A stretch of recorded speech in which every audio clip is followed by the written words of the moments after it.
आयुष्यामध्ये जेवढे काही प्रॉब्लेम्स होतात ना, ही एक चुकी केल्यामुळेच होतात. आनंदी आयुष्य जगायचे तर तुमच्या किचन मध्ये या गोष्टीकडून एक गोष्ट नक्कीच शिका. काय? चला तर मग मी सांगते. प्रत्येकाच्या किचन मध्ये हा मसाल्याचा डब्बा तर नक्कीच असणार. हा मसाल्याचा डब्बा यामध्ये काय काय असतं? मीठ, मसाला, गरम मसाला, तिखट, आवडीनुसार, विभागानुसार, गावानुसार वेगवेगळे प्रकारचे मसाले असतात की नाही. हा मसाला तुम्हाला काय सांगतो बरं? खूप काही सांगतो. आणि याच मसाल्याच्या डब्यापासून आपण आयुष्य कसं जगायचं, त्या स्वतःची रिस्पेक्ट कशी वाढवायची आणि आपलं आनंदी आयुष्य कसं जगायचं हे तुम्हाला हाच मसाल्याचा डब्बा सांगू शकतो. कसं? चला तर मग मी सांगते. हा जो मसाल्याचा डब्बा आहे ना, हा मसाल्याचा डब्बा तुम्ही डेली यूज करत असाल. प्रत्येक पदार्थ बनवण्यासाठी हा मसाल्याचा डब्बा तुम्ही यूज करतच असाल. तेव्हा तुम्ही कुठलाही प्रकारचा पदार्थ बनवत असाल, त्या पदार्थाच्या बनवण्यासाठी तुम्ही काय करता? चवीनुसार मीठ, प्रमाणानुसार मसाला, हळद, तिखट, गरम मसाला हे टाकून एक उत्कृष्ट स्वादिष्ट पदार्थ बनवतात, हो की नाही. तोच पदार्थ बनवत असताना तुमच्याकडे बरणी भरून मसाला आहे म्हणून तुम्ही त्या पदार्थामध्ये बरणीची बरणी म्हणून मसाला ओतता का? किंवा बरणीची बरणी म्हणून मीठ ओतता का? नाही ना. का?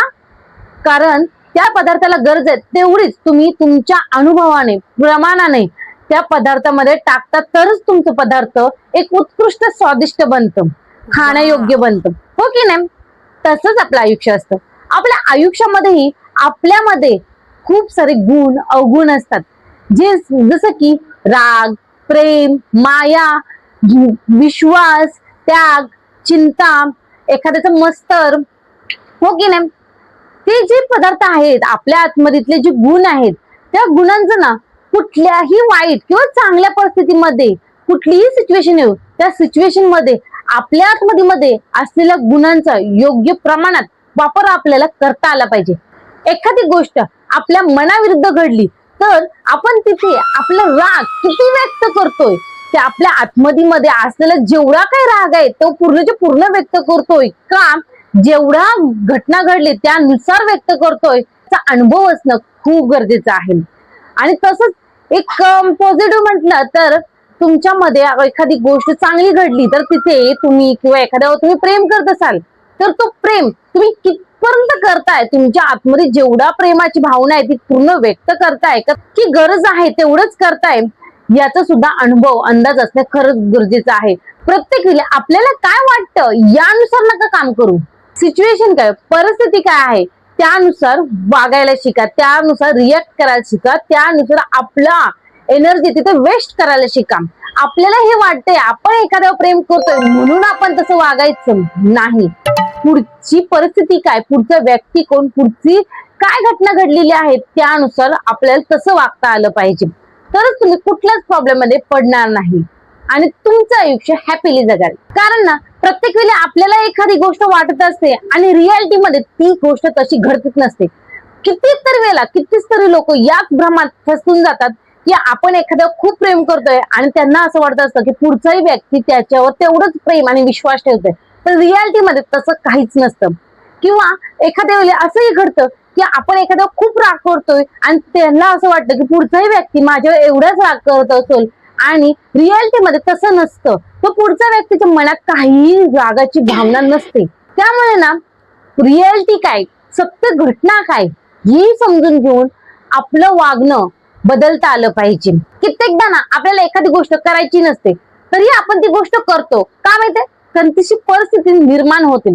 तसेच आपण जी गोष्ट करतो ना तसंच पुढच्याही व्यक्तीला कधीतरी तशी परिस्थिती निर्माण होऊ शकते. त्यामुळे ना प्रत्येक वेळेला आपण त्या जागी राहून बघायचं आणि मग आपण आपलं रिएक्शन, आपली भावना तिथे व्यक्त करायची. कारण कधीतरी आपण असं वागून जातो की आपल्याला गोष्ट करायची असते आणि होते, जसं की आपल्याला बनवायचंय गोड पदार्थ आणि आपण बनवून टाकतो खारट पदार्थ, कारण आपण साखरेच्या अलावा मीठ टाकलेलं असतो. तसंच आपलं आयुष्यामध्येही असतं. आपण एखादी परिस्थिती हँडल करताना त्याची बद्दल पूर्ण माहिती न घेता आपण तिथे राग व्यक्त करायच्या बदली प्रेम व्यक्त करतो, किंवा तिथे प्रेम व्यक्त करायच्या बदली आपण तिथे राग व्यक्त करतो. आपल्या आतमध्ये असलेल्या गुणांचा किंवा अवगुणांचा आपल्याला वापर करावाच लागतो. गुणांचा आणि अवगुणांचा सुद्धा असं हा आत्ताच जग आहे ना, हे असंच करून चालणार की गुणी म्हणून चालणार आहे नाही. लोक विकून खातील, बनवून खातील. तुमच्या आतमध्ये असलेले सर्व गुणांचा वापर करता आला पाहिजे, तरच तुम्ही आयुष्यामध्ये एक उत्कृष्ट व्यक्ती बनू शकता. कितीही गंभीर, कितीही वाईट परिस्थिती किंवा एखादी गोष्ट घडली असेल, त्या गोष्टींना घडल्यानंतर 5 मिनिटं थांबा आणि विचार करा. ती माणसाच्या जी कुठली घटना घडलेली आहे त्याच्या जागी उभे राहा आणि ती गोष्ट रिअलाइज करा आणि मग त्याच्यावर रिॲक्ट करा. बघा 100% तुमचे प्रॉब्लेम सॉल्व्ह होतीलच. कारण सोल्युशन हा प्रत्येक प्रॉब्लेमचा असतोच. फक्त आपला दृष्टिकोन, त्या प्रॉब्लेम कडे बघण्याचा दृष्टिकोन हा पॉझिटिव्ह ठेवून आपण ती सिच्युएशन हँडल करता आली पाहिजे. मगच आपल्याला त्रास होणार नाही.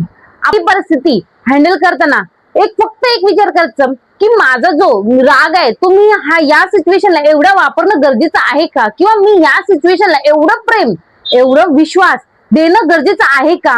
कुठलीच गोष्ट मग ती चांगली असो वा वाईट असो, प्रमाणाच्या पेक्षा जास्त कुठेच वापरू नका किंवा प्रमाणाच्या कमीही वापरू नका.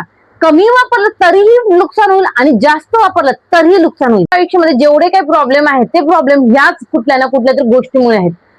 आपण आयुष्यामध्ये कुठलीही सिच्युएशन हँडल करताना आपल्यामध्ये असलेला रागाचा, प्रेमाचा, विश्वासाचा योग्य वापर करत नाही. म्हणूनच आपण आपल्या आयुष्यामध्ये कुठे ना कुठेतरी प्रॉब्लेम मध्ये पडतोच. मग कधी कोणावर जास्त विश्वास ठेवल्याने, किंवा कधी कोणावर जास्त रागवल्याने, किंवा कोणावर कधी आपण जास्त प्रेम केल्याने.